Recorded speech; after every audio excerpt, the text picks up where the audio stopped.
Hello everyone, welcome to my channel Creative Ishita. So before seeing the video, please like, share, subscribe and hit the bell icon for the latest update. So today we are going to do chapter 7, that is conservation of plants and animals. So let's start with the chapter.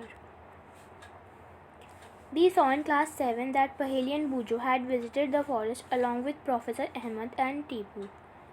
तो मतलब class 7 में जो पहेली और बूजू थे वो forest गए professor Ahmed के साथ और टीबू के साथ.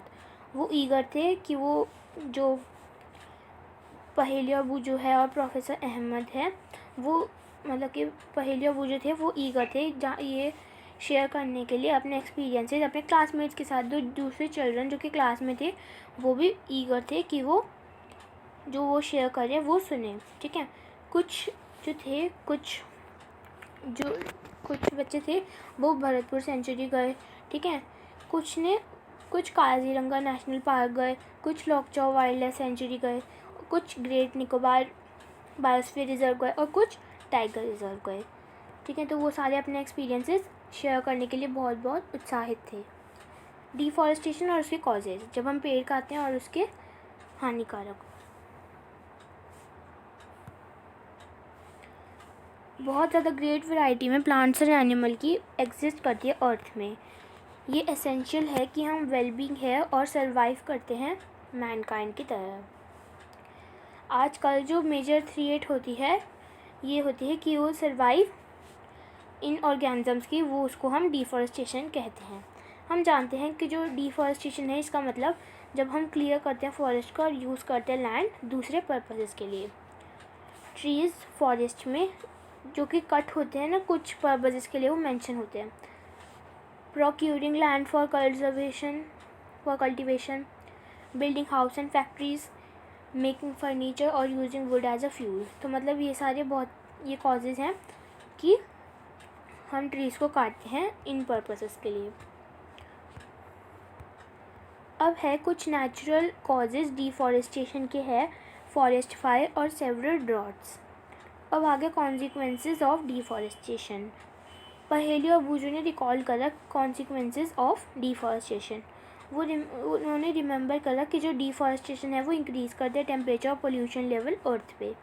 वो इंक्रीज़ करते हैं level of carbon dioxide atmosphere में. जो ग्राउंड वाटर है वो लोअर हो रहा है. वो जानते थे कि जो डिफॉरेस्टेशन है वो डिस्टर्ब हो रहा है और बैलेंस नेचर में. ठीक है.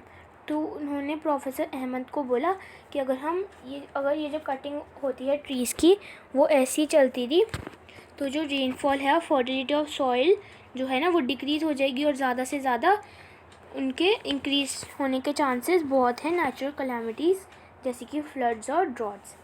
रिकॉल करिए कि जो प्लांट है उन्हें कार्बन डाइऑक्साइड चाहिए फोटोसिंथेसिस के लिए.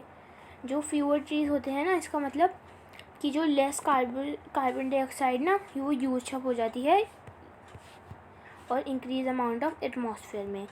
ये ग्लोबल वार्मिंग भी लीड कर सकती है क्योंकि जो कार्बन डाइऑक्साइड है ना वो ट्रैप करती है हीट जो कि रिफ्लेक्टेड होती है अर्थ से और ये इंक्रीज़ करती है टेम्परेचर अर्थ में जो और डिस्टर्ब करती है वाटर साइकिल और ये रिड्यूस कर सकती है रेनफॉल. तो ये ड्रॉट्स कॉज कर सकती है. तो जो डिफॉरेस्टेशन है ये बहुत मेजर कॉज है जिसमें ये जो लीड करते हैं change in the soil properties में. और जो फिज़िकल प्रॉपर्टीज़ होती है ना सॉइल की वो भी अफेक्टेड हो जाती है प्लांटेशन से और वेजिटेशन से. रिकॉल करिए क्लास 7 में कि कैसे जो ट्रीज़ है ना वो प्रिवेंट करते हैं सॉइल इरोजन.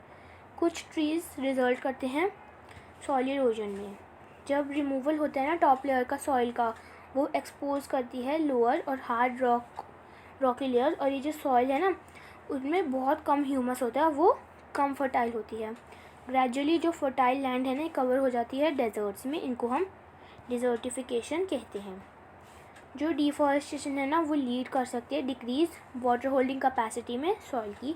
तो जो मूवमेंट होती है वाटर की सॉइल सरफेस में इनटू द ग्राउंड वो रिड्यूस्ड हो जाती है तो ये फ्लड्स हो जाते हैं.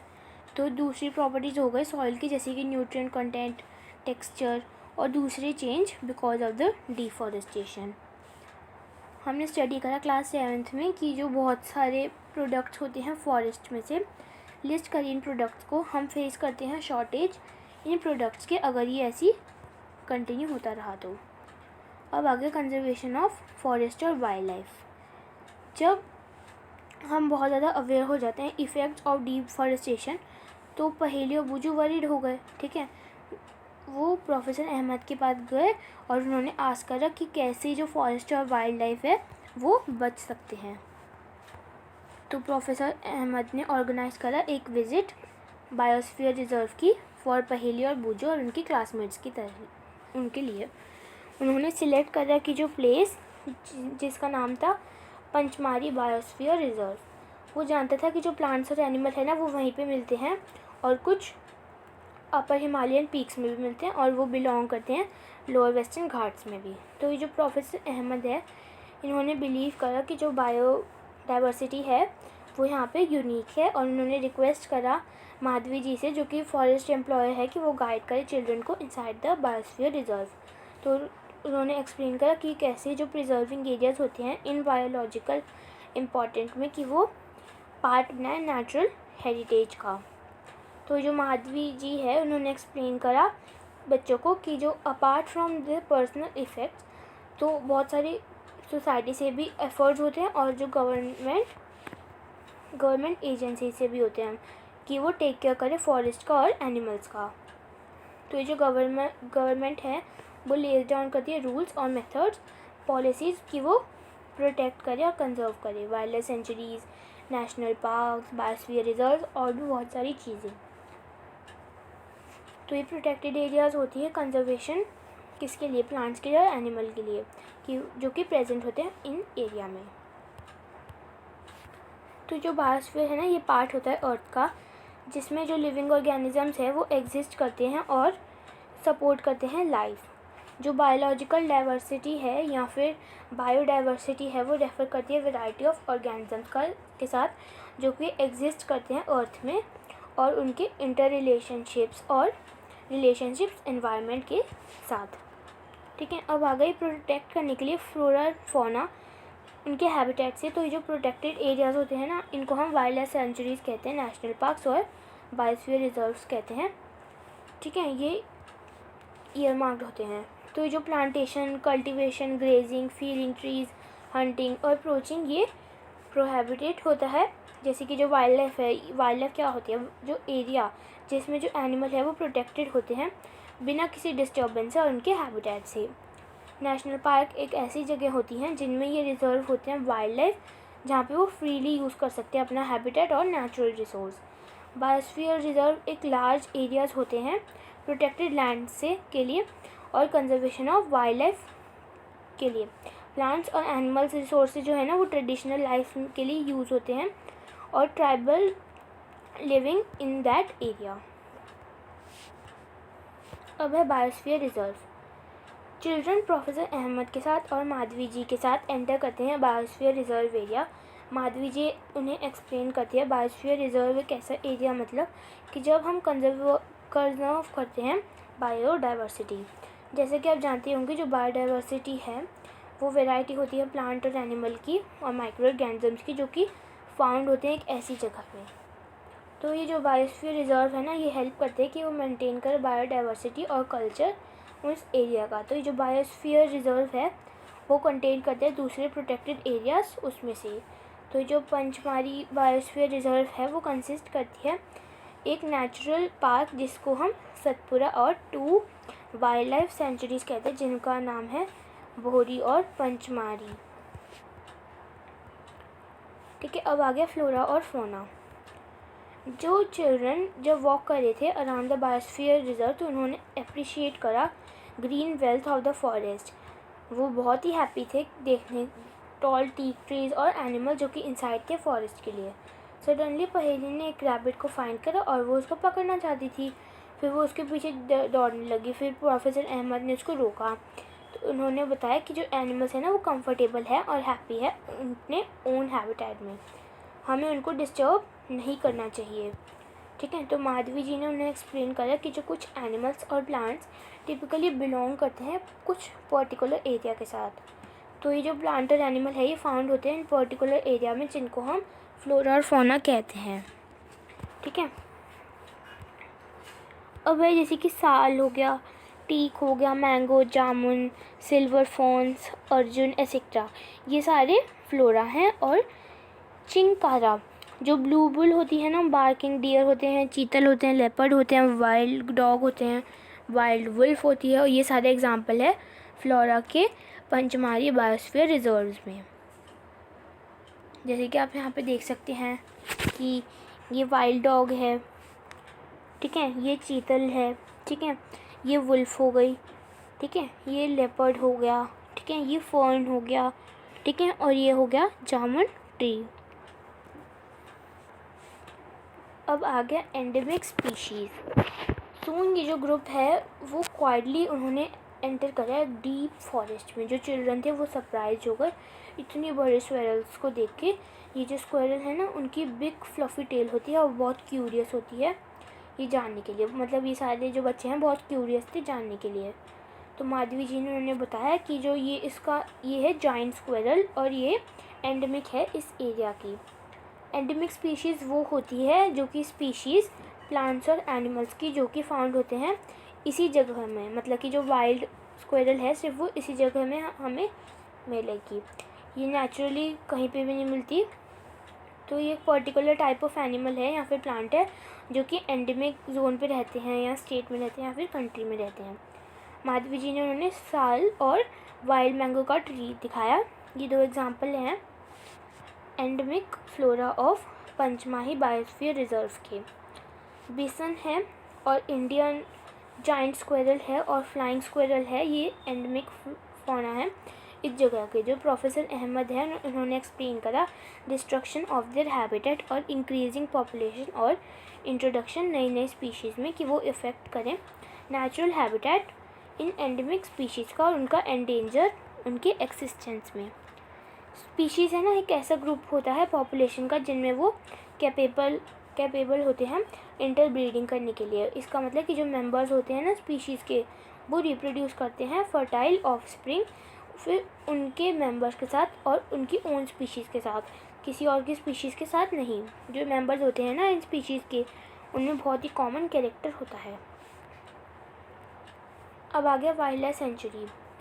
जैसे ही पहेली ने बोर्ड देखा पंचमारी वाइल्ड लाइफ सेंचुरी का, तो फिर प्रोफेसर अहमद ने उन्होंने एक्सप्लेन कर दिया कि जो किलिंग या फिर कैप्चरिंग करना एनिमल्स को जनरल में वो स्ट्रिक्टली प्रोहिबिटेड है और पनिशेबल है लॉ इन प्लेसेस इन जगहों के। तो वाइल्ड लाइफ सेंचुरी है जैसे कि रिजर्व फॉरेस्ट प्रोवाइड प्रोटेक्शन और suitable living conditions wild animals को। तो उन्होंने टेल किया कि जो पीपल जो कि लिव करते हैं वाइल्ड लाइफ सेंचुरीज़ में ये अलाउ होते हैं कि वो सर्टन एक्टिविटीज़ करें जैसे कि ग्रेज करें, लाइफ स्टॉक कलेक्ट करें, medicinal plants, firewood etcetera.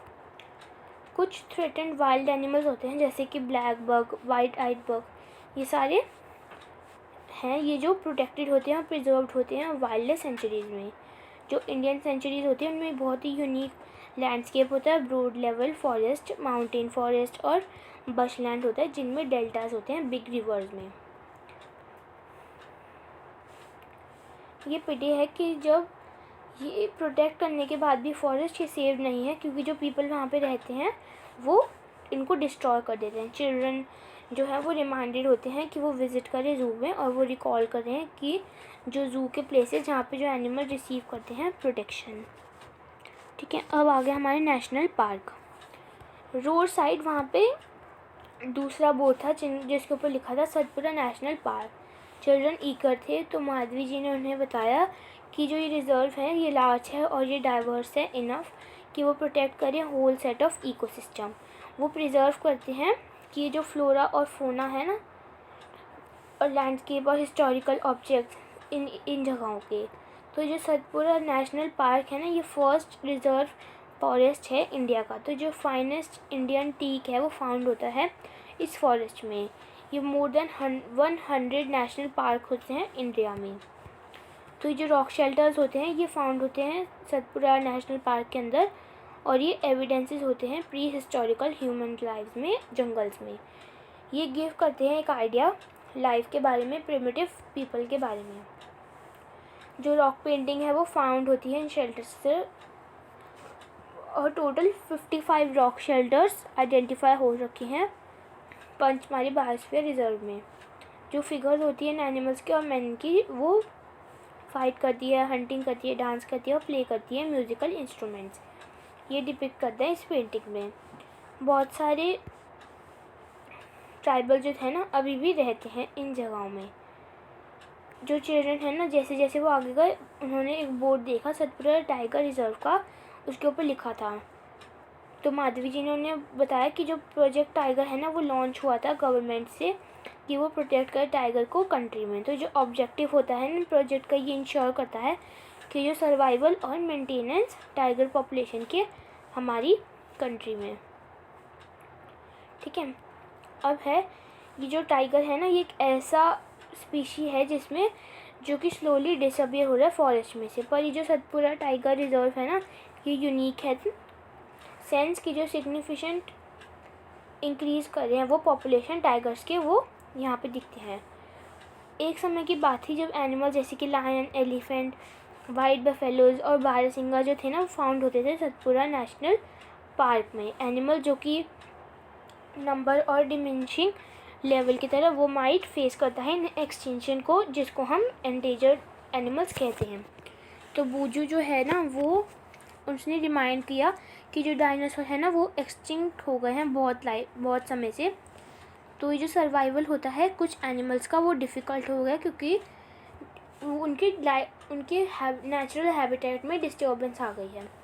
Professor Ahmad ने उन्हें बताया कि उनका ऑर्डर कि वो प्रोटेक्ट करें प्लांट्स और एनिमल और उनके स्ट्रिक्ट रूल्स जो कि इम्पोज हो गए हैं नेचुरल पार्क में। ह्यूमन एक्टिविटीज़ जैसे कि grazing, poaching, hunting, capturing of animals और कलेक्शंस फायरवुड मेडिसिनल प्लांट्स में एक्सेट्रा, ये सारे अलाउड नहीं हैं।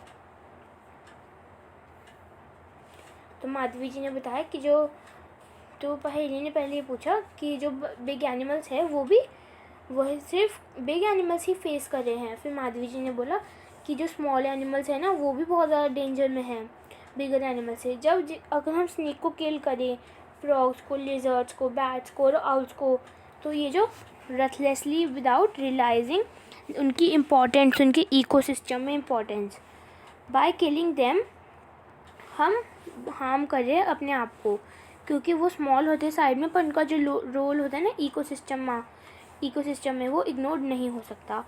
ये फॉर्म करते हैं पार्ट ऑफ फूड चेन का और फूड वेब्स का, जो कि आपने क्लास 7th में भी लर्न करा होगा। तो ये जो इकोसिस्टम है ना ये बना होता है सारे प्लांट्स और एनिमल्स और माइक्रोऑर्गेनिजम्स के उस जगह में along with the non living things components जैसे कि क्लाइमेट, रिवर डेल्टा, सॉइल और एक्सेट्रा। अब आ गया रेड डाटा बुक। तो प्रोफेसर अहमद ने बताया कि जो रेड डाटा बुक है ना चिल्ड्रन को, उन्होंने बताया कि जो रेड डाटा बुक है ना ये सोर्स बुक है जिनमें रिकॉर्ड होता है सारे एंडेंजर्ड एनिमल्स का और प्लांट्स का। जो रेड डाटा बुक है ना वो मेंटेन होती है इंटरनेशनली बाय ऑर्गेनाइजेशन से। इंडिया भी मेंटेन करती है रेड डाटा बुक प्लांट्स और एनिमल्स के लिए, जो कि फाउंड होते हैं इंडिया में। माइग्रेशन, तो ये जो एक्सकर्शन होता है पार्टी, तो ये जो एक्सकर्शन पार्टी है ना वो डीपर जाती है फॉरेस्ट में गाइडेंस ऑफ माधवी जी के। वो बैठती है, ठीक है, वो बैठती है तवा रिजर्वॉयर में कि वो रिलैक्स करे कुछ समय के लिए। तो पहेली ने ऑब्जर्व करा कि कुछ बर्ड्स नियर द रिवर। तो माधवी जी ने बताया कि चिल्ड्रन को कि ये सारे माइग्रेटरी बर्ड्स हैं, ये सारे जो बर्ड्स हैं ना ये दूसरी जगह से आए हैं यहाँ पे बैठने के लिए। तो जो माइग्रेटरी बर्ड्स हैं ना ये फ्लाई करते हैं बहुत दूर दूर हर साल जब पर्टिकुलर टाइम में आ जाते हैं, क्योंकि जो क्लाइमेटिक चेंज हो जाता है वो फ्लाई करते हैं और वो ले करते हैं एग्स, और जो वेदर है इनके नेचुरल हैबिटेट में वो बहुत ही ज़्यादा ठंडा हो जाता है और इनहॉस्पिटलेबल होता है। तो बर्ड जो कि ज़्यादा कवर करते हैं डिस्टेंसेस कि वो रीच करे दूसरे लैंड, तो इनको हम माइग्रेटरी बर्ड कहते हैं। पहेली ने लर्न करा क्लास 7th में। अब आगे रिसाइकलिंग ऑफ पेपर। तो प्रोफेसर अहमद ने ड्रॉ करा अटेंशन चिल्ड्रन की अनदर कॉज ऑफ डिफॉरेस्टेशन में। उन्होंने बताया कि ये 17 फुल ट्रीज़ ग्रो करते हैं 1 टन ऑफ पेपर में, तभी हमें सेफ पेपर करना चाहिए। प्रोफेसर अहमद ने बताया कि जो पेपर है ना वो रिसाइकिल हो सकते हैं 5 to 7 टाइम्स यूज़ के लिए। अगर स्टूडेंट सेव करता है 1 शीट ऑफ पेपर एक दिन, तो हम बहुत सारे ट्रीज सेव कर सकते हैं पूरे 1 ईयर में। हमें सेव करना चाहिए और रीयूज़ करना चाहिए यूज्ड पेपर और रिसाइकिल करना चाहिए। हम इसमें सिर्फ पेड़ को भी नहीं बचा सकते, इसलिए हमारी एनर्जी को भी बचा सकते हैं, वाटर को भी, जो कि यूज़ हुई है मैन्युफैक्चर करने के लिए पेपर। और ज़्यादा से ज़्यादा अमाउंट ऑफ हार्मफुल केमिकल्स जो कि यूज हुए हैं पेपर बनाने में, ये सारे भी रिड्यूस हो जाएंगे। अब आ गया रिफॉरेस्टेशन। प्रोफेसर अहमद ने उनको सजेस्ट करा, उनके आंसर डिफॉरेस्टेशन को, वो डिफॉरेस्टेशन है, ठीक है। जो डिफॉरेस्टेशन है ना, ये रीस्टॉकिंग होती है डिस्ट्रॉयड फॉरेस्ट के साथ, जब वो नए नए प्लांट्स ग्रो करते हैं। तो जो प्लांटेड ट्रीज़ है ना, ये जनरली सेम स्पीशीज़ के होते हैं जो कि फाउंड होते हैं फॉरेस्ट में। हमें प्लांट करना चाहिए जितने ट्रीज़ हम कट करते हैं। जो डिफॉरेस्टेशन है ये टेक प्लेस हो सकता है नेचुरली ऑल्सो, अगर हम जो डिफॉरेस्टेशन एरिया है उसको हम अनडिस्टर्ब को लेफ्ट कर दें और रीएस्टेब्लिश करें उसको, ठीक है। नेचुरल डिफॉरेस्टेशन में कोई भी रोल नहीं होता ह्यूमन बींग्स का, हमें ऑलरेडी ट्रेमेंडस होना चाहिए और जो कि हमें डैमेज करा फॉरेस्ट को, अगर हम रिटेन करें हमारी ग्रीन वेल्थ फ्यूचर जनरेशन के लिए, तो जो प्लांटिंग ट्रीज़ है ना वो बहुत ज़्यादा से ज़्यादा ट्रीज़ एक ऐसा ही ऑप्शन है। तो प्रोफेसर अहमद ने उनको बताया कि जो इंडिया में हमारे पास फॉरेस्ट कंजर्वेशन एक्ट होती है, इस एक्ट में ये जो एक्ट है ये एम्ड होती है प्रिजर्वेशन और कंजर्वेशन नेचुरल फॉरेस्ट्स के साथ, और मीटिंग बेसिक नीड्स के साथ पीपल की जो कि वहाँ पे रहते हैं फॉरेस्ट के वहाँ पे। कुछ समय बाद ये जो माधवी जी है उन्होंने आस्क करा कि चिल्ड्रन से कि वो स्टार्ट करे हेडिंग बैक, क्योंकि ये एडवाइजेबल नहीं है कि वो वहाँ पे जंगल में रहे सनसेट के बाद। जैसे जैसे वो जाने लगे तो प्रोफेसर अहमद और चिल्ड्रन ने थैंक यू करा माधवी जी का ये गाइडिंग करने के लिए और एक्साइटेड एक्सपीरियंस करने के लिए। तो अब हमने पूरे तरीके से चैप्टर 7 कवर कर लिया है। If you love the video please like the video, share the video and subscribe the video. Till then bye friends.